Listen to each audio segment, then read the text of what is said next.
What's up guys? Magandang araw sa inyo, magandang gabi o kung anuman oras yung pinapanood itong vlog natin. Welcome back po sa channel natin, Topi Manalo. And today, meron akong in-order sa Shopee na item na i-unbox ko sa inyo, isang mabilisan, and papakita ko sa inyo kung ano itong item na to. So, kung natatandaan nyo, parang last or two content ago, pumunta tayo ng VRM, no? Sa Vintage Riders Manila, dito sa Metiendesitas. And nakita nyo naman na naningin tayo ng helmet kasi as I mentioned, magpapalit ako ng helmet kasi yung zebra natin na puti, medyo maluwag talaga. Sinubukan ko nga ulit, pagkatapos ko maggaling doon, sinubukan ko ulit pag uwi rito, and talagang maluwag siya, kumakalog siya. So, talagang hindi pwede. Kailangan medium size lang na zebra. I fell in love with the helmet nung nandun ako, the H01. Talagang saktong-sakto yung helmet, and ang ganda ng dating. It's very classy, it's so retro, and yung mga tipo ko kasi alam naman tayo, tito age na tayo, matanda na tayo, tingnan mo, balbas natin, di ba? I think wearing a classic helmet would really suit my taste. Nagpaalam na ako kay mami, and sabi ko, bibili na ako.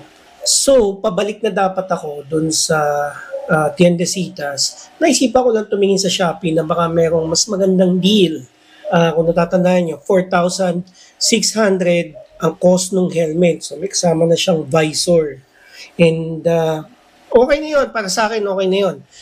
Tumingin ako sa Shopee to look for other deals. Alam niyo naman ang tito nyo, medyo may kakuriputan lang talaga. Kaya browse ako. And may nakita ako sa Upshift PH. Actually, itong Upshift PH ay Upshift Moto Cafe PH na meron silang physical store. Alam ko, meron silang physical store located sa Mandaluyong, sa may Bonnie Avenue.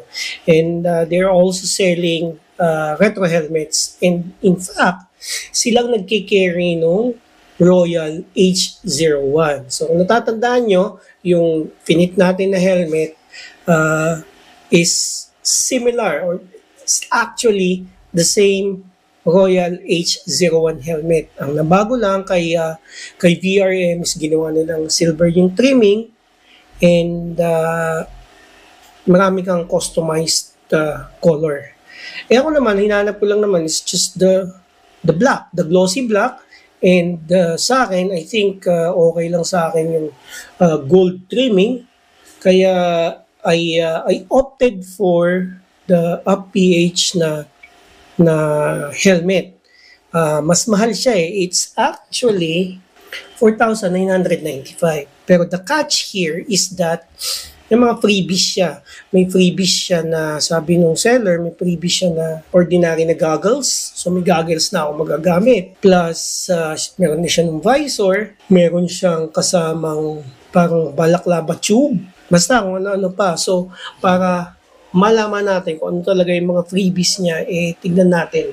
Here's the item. And I ordered this 3 days ago. Dumating yung item ngayon. Mabilis silang mag-pack ng items and order nyo. And the moment na ma-confirm nila, ayusin nila, di-deliver nila sa inyo. Napaka-responsive nung seller. Every time you ask questions, sasagot sila sa'yo. Tapos, bago nila i-pack to, pinakita nila yung item, nagtagay sila ng mga pictures. So, I already have an idea kung ano naman ito, kaya isang mabilisan lang na bubuksan natin para makita natin, no? Para ipakita ko sa inyo kung ano ang laman. So, ito yung helmet nyo. It's Royal Premium Helmet. Simple lang yung box, tamang okay lang. Yeah, nothing fancy. It's just a box. Itatapon naman natin eventually. And inside your box is the your helmet. So it comes with a bag for your helmet and your helmet. So ito siya. bukod dun sa outer bubble wrap ng box, yung helmet, balot na balot pa rin ng bubble wrap to ensure na safe na safe yung helmet mo. Ito siya. Looks so nice. Looks so glossy. I love the color. Black. Sakto-sakto sa ito natin, di ba? And so, here's your visor. Here is your goggles. Goggles na itim. Right? So, it's padded. Actually, hindi siya itim eh. Oh, blue siya eh. Loko ah. And here's your stickers. May kasama siya mga stickers, Upshift, the Vintage 900, Easy Kill parts, promotion pa. And I think this is your, may kasama pa siyang basahan, helmet, basahan ng helmet mo. So ito yung tube balaklaban niya, which is really handy if you're going to ask me. No? So, lagay lang muna natin ganyan. I love their lock. No? The quick release lock. Oh, by the way, ito, no, meron siyang parang natatanggal na button para dyan mo ilalagay yung strap ng goggles mo para hindi matanggal. This is, I believe, a intercom-ready helmet. I love the fitting talaga. Honestly. Love the fitting. Let me see. Look at that. So, check that out. Check that out. Who wouldn't love a helmet like this? So, let's check out the goggles na binigay na libre. Okay. It's a little, parang hindi siya nagsasayad, no? But, I think that's the actual purpose of it. Talagang ano lang siya. What do you call this? It's for the protection, the sun protection. Love the helmet. I love the fitting. Saktong-sakto. Alam mo yun? Ito.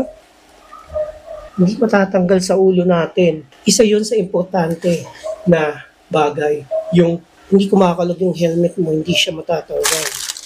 So, natin kung may suot tayong ganito. Oh, nice! So, ano ang final verdict natin dito sa helmet na to? To be honest, the moment I saw it in person, I really fell in love with it. Na sabi ko, ito yung helmet na gusto ko.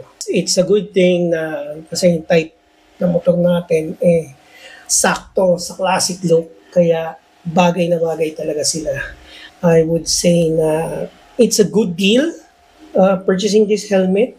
For those of you who are planning to buy the Royal helmet, kung na kayo magdalawang isip, kumuha na kayo kasi solid solid siya. Ang ganda ng shell, unlike the modern looking helmet na talaga sobrang laki. Ito, low profile, maliit, but at the same time, yung comfort ng paddings sa loob and the leather and how it was made is really good.